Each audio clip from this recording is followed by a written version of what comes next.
Вот я хочу задать вопрос уважаемым нашим литераторам Хакасии. Вопрос будет озвучен следующим образом. Вот скажите, что вы сделали в литературе такого, что вы можете сказать, да, я вот это вот сделал, вот мне это нравится, вот я собой горжусь. Ой, какой непростой вопрос, молодой человек. Но я позволю себе все-таки на него ответить. Ответить вот каким образом. Ну, во-первых, я понимаю, что великого мне не удалось ничего сделать пока в литературе, но я почти 40 лет путешествовал по нашим замечательным, божественным, мистическим, я не знаю, как еще там можно эпитетов очень много наговорить, саянам. И вот мне в своих стихах скромных, и мне в своих повестях и рассказах удалось воспеть это магическое, так бы как поточнее сказать, какая-то страна особая. Это какой-то остров на нашей земле, куда высший разум шлет какую-то особую творческую энергетику. Не случайно вот те, кто связан с этими саянами, а среди этих людей я очень многих знаю, кто творит и в области литературы, и в области живописи, и в области музыки. Ну и вообще, это земля, которая связана с творчеством многих очень наших выдающихся личностей. Можно я вас прерву? Короче, Дело в том, что вы да, сейчас короче. хвалите саяны. Да. Да. Да. А я хотел бы, чтобы вы себя похвалили. А себя... Так вот я в своих вот произведениях, громко, конечно, очень звучит, в рассказах, в стихах, повести, у меня 2 есть на эту тему, я попытался воспеть эти саяны, и я очень хочу, чтобы те люди, которые хотят знать, что такое природа нашей Сибири, нашей вот Хакасии, они побывали в этих саянах, и может захочется им иногда и посмотреть литературу, которая связана с этим местом. Опять не о себе Да. говорите. Посмотрите, вот какое стихотворение вы бы сказали бы, неважно, внуку там, кому-то еще, показать вот за это стихотворение мне никогда в жизни не будет стыдно. Вот у меня есть 2 небольшие поэмки, опять же, если серьезно говорить. Одна «Любовь Мираж» – это трагическая история о судьбе молодых людей, которые были связаны с афганской войной. «Любовь Мираж». И еще небольшая тоже поэмка «Молчунья». Она опять же связана с саянами. Вот я... Вам не стыдно за эти 2 произведения? Да, Ни перед кем? да, Ни перед какой да, аудиторией? да. Пусть даже ее как-то угодно там критикует, я выстрадал это все. Я воспел там своих героев, как мог. Хорошо. А можете, может быть, пару строк вспомнить? Есть такая возможность? Или зачитать, может быть? Там надо все читать, иначе Хорошо. это несерьезно. Пушкина почитать. Я памятник Саяна. Да. Воздвиг себе рукотворный. Кстати, вот вопрос, да. Какой памятник вы воздвигли себе? Вот, кроме, вот эти 2 поэмы вы считаете себе памятником? Я завещал своим близким частичку моего праха развеять над саянами. Вот это мой памятник будет. Мой прах над саянами. Вы так серьезно? Да, я очень серьезно Тоже говорю. частичку оставили здесь. Я очень серьезно говорю. Хорошо, ладно, с вами рядом сидит еще один представитель литературы, Илья Прокопьевич. Вот я у него хотел Как ты хотел провокационно-то еще задавать Так, вопрос? да, второй вопрос. Да. Второй вопрос. Вы практически на него уже ответили, какое произведение вы написали, вот, то, что вам нравится. И вы же... Давайте еще 3-й вопрос. Что плохого написали? Вот есть такая вот очень мудрая поговорка: если отбросить все плохое, то ничего хорошего. Я бы, например, вот так вот перечеркнул все примерно процентов на 90 свои стихи, ранние особенно. Ага, вы бы не включили никуда, ни в Нет. какое творчество. Мы же мэтры, мы не можем. Они могут представлять интерес, может быть, для какой-то аудитории, но я вот сейчас Никуда не уходите. думаю, немножечко подрос в творчестве и считаю, что они, как бы отдают неким наивам. Хорошо, ладно, спасибо большое. Я перехожу к следующему персонажу нашего интервью. Илья Прокопьевич, так, в какой области вы считаете себя гением? Что вы написали такого интересного? Ну, если взять литературу нашу, я, наверное, как юморист, наверное, главный. Первый юморист в литературе. Сложно Издал, поспорить, да. да, двухтомник юмористических рассказов. Это первый, второй том. Сам Еще, проиллюстрировал. да, в юморе вот этот. Потом я первый начал, перевел Новый Завет, тоже никто. Вам не стыдно за переводы? Да, и за юмор не стыдно, за перевод Библии не стыдно. Ну и что еще? Вы много написали драматургических произведений. Ну, драматургия, это первые, наверное, юмористические эти комедии с сатирическим уклоном таким, так как раз сразу. Ну, в пьесах, наверное, есть, которые, ну, можно и не ставить, можно ставить. А так, Хорошо, Илья Прокопьевич, у меня тогда следующий провокационный вопрос, вот он вытекает из вашего интервью. А вы не боитесь обвинения в том, что, ну, допустим, некоторые исследователи могут сказать, что вы переняли, скажем, стиль юмора, ну, у Зощенко, допустим, может быть, у Аверинцева взяли, нет? нет, это я у них учился, но они... Скажи, они же пишут Они- на хакасском языке. Да, И всё. они писали на русском, а я писал на хакасском. Потому что, когда читаешь этого песни Крылова, оказывается, до него Крылов еще... Да, вот... Французы Также написали еще, да. француз, греческий древнегреческий, поэтому смотрю, это сюжеты почти одни и те же. А вот, Скажи, я так посмотрел их и подумал, ну что-то у них плоховато. Да. Я лучше напишу. правильно, когда я на свой хакасский, мне смешнее, у них не очень-то. Хорошо, Илья Прокопьевич, так, ну, какое самое хорошее произведение вы назвали бы из своего творчества? Вот это самое лучшее, может быть, рассказ или что по названию? Ну, можно сказать, что в юморе вот эти юмористические рассказы, потому что это людям помогают. А в драматургии это Нет, у меня охота. вопрос по-другому звучит, Илья Прокопьевич. Какой рассказ вам самому больше нравится из своего творчества? Вот вам лично самому какой рассказ нравится? Рассказ. Ваш свой. Это родня, вот, наверное. Родня, когда вот родные люди уже друг друга уже не понимают, потому Вы что... считаете это своим лучшим рассказом Но для и себя? рассказы. А из драмы, из драматических произведений? Там Ахол, а там как раз Это песня, лучше. но там и Всего вы сколько комедии. написали? Вместе с переводами 15 пьес. А Холл самый лучший из них. Но Мгм. Так, хорошо. А самое худшее? самое худшее. Да, ну, сказали бы, вот это не читайте, народ, нельзя читать это. Но у меня есть, которые не поставили, сказки, которые... Так, Нет, думаешь, это не да, значит, что у них худшее, просто не Здесь поставили. Ну, надо не с умным видом ответить. Да. Что-то я такого не помню. Ну вот, действительно, вот, вы считаете ли, что у вас есть такие произведения? Или вы скажете, у меня все 15, они все гениальные.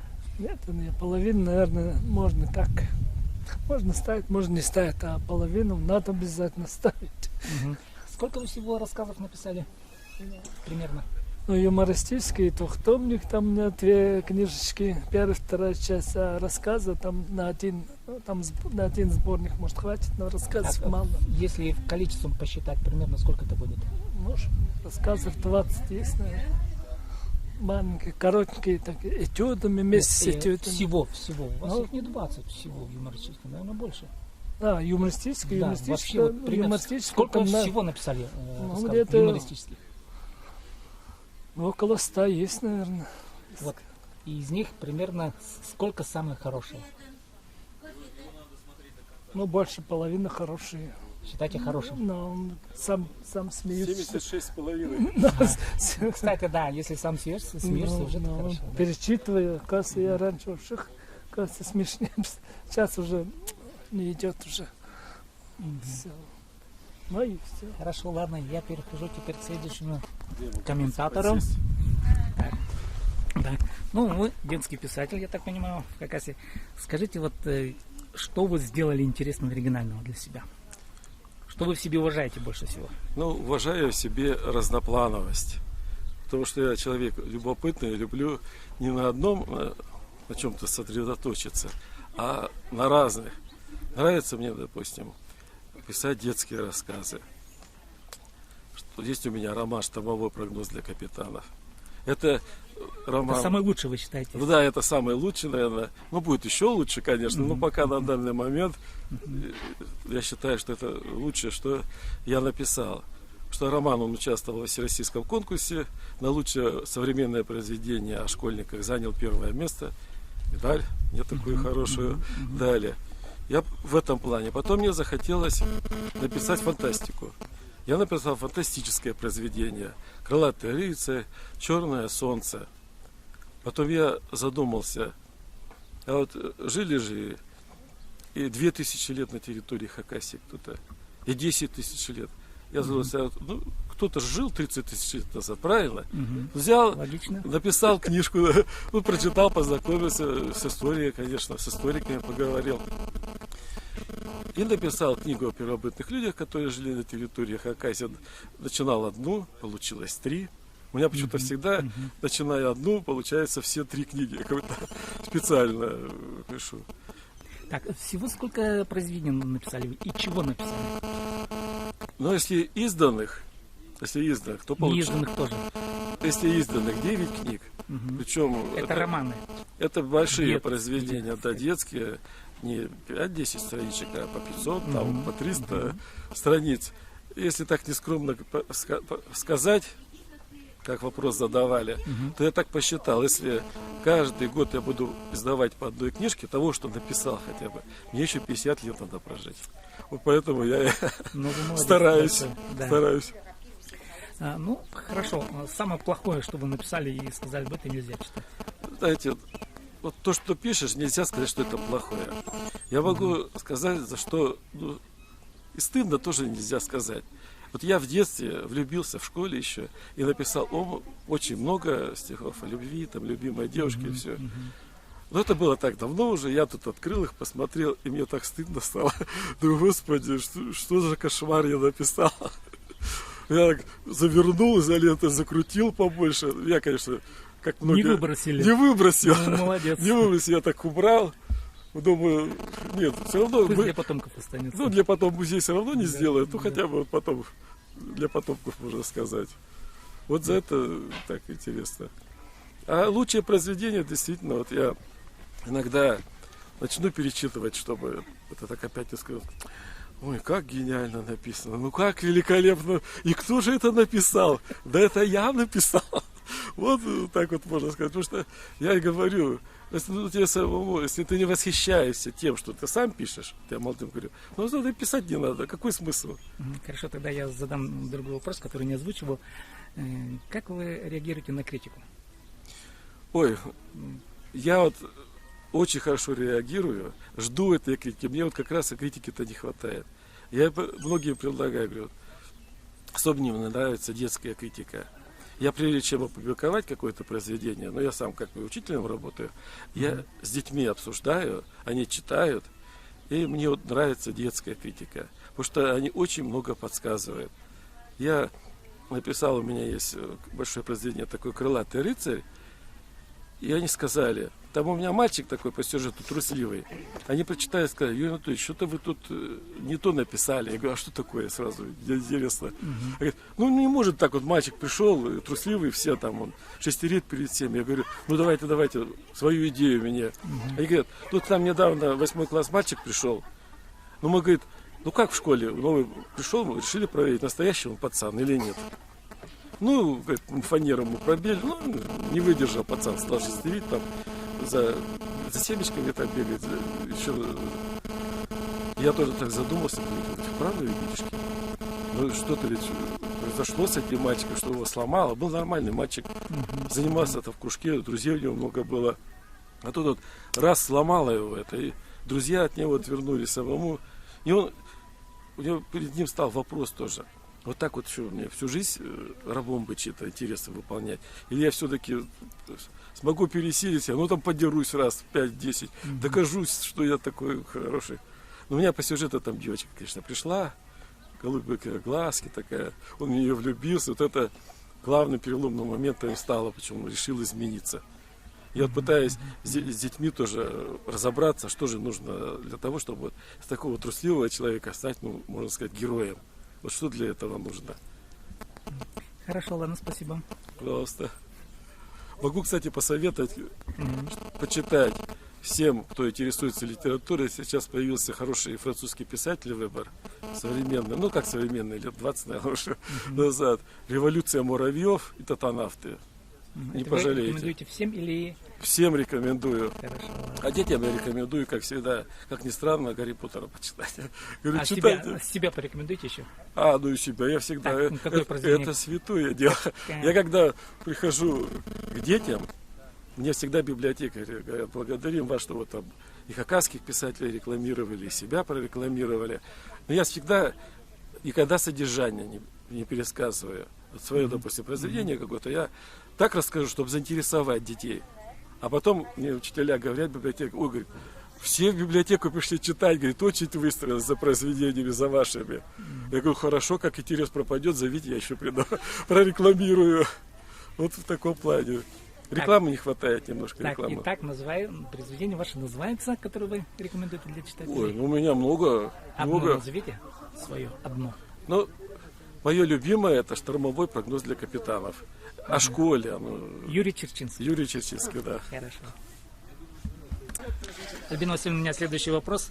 Ну, такой в полушутливой, возможно, форме. Я тут опрашиваю литераторов. Такой вопрос. Какого литератора вы в себе любите? Себя за что? Что хорошего вы сделали в литературе? Как вы себя оцениваете? Чтобы себя здорово, хорошо оценить, надо после себя оставить последователей, чтобы весь ментахвах исполняю, тахпах, если исполняю, то надо научить этому молодых, если они не будут исполнять, хотя бы умели, чтобы складывать тахпахи. Вот этому, но у меня одна последовательница есть, очень хорошо исполняет тахпахи. Арина, сейчас фамилию забыла. Нет, Альбина Васильевна, немножко вопрос по-другому звучит. Что лучшее вы сделали для себя? Что вы в себя оцениваете? Лучшее, конечно, греческие эпические поэмы. Меня тянет писать именно эпические поэмы. Тахпахи, они рождаются, ну, бывает на этисах, там вообще рождаются сами, отвечать надо сами собой. Тахпахи тоже рождаются сами собой. А вот эпическая поэма, она приходит, как приходит, я даже не могу объяснить. А вот сейчас, работая в Союзе писателей председателем, не могу дописать никак Тола Ярык. Такая есть эпическая поэма. У вас всего, по-моему... У меня Похтакрис и Виктор Яковлевич Бутанаев считает, что это тоже эпическая вещь. Потому что там все эти... Ну, вы же издали, по-моему, 2 богатырских сказания, нет? Вот Тола Ярык, да никак не могу издать. Ой, господи, позох. Тола Ярык еще почти дописано, а издать не знаю. Я к своему 70-летию, наверное, отдам, чтобы это... Потому что Себинары тоже была к юбилею издана. Ну, Похтакрис хорошо вот так вот проскочил. Вообще, конечно... Мое желание больше писать эпос. И теперь вот читаю Себинары, вот это эпическое произведение, и кажется даже, как я могла такое написать, но нравится. Вы перечитываете, кстати говоря, свои написанные? Некогда перечитывать. Я начинаю, когда читать, и оторваться не хочется.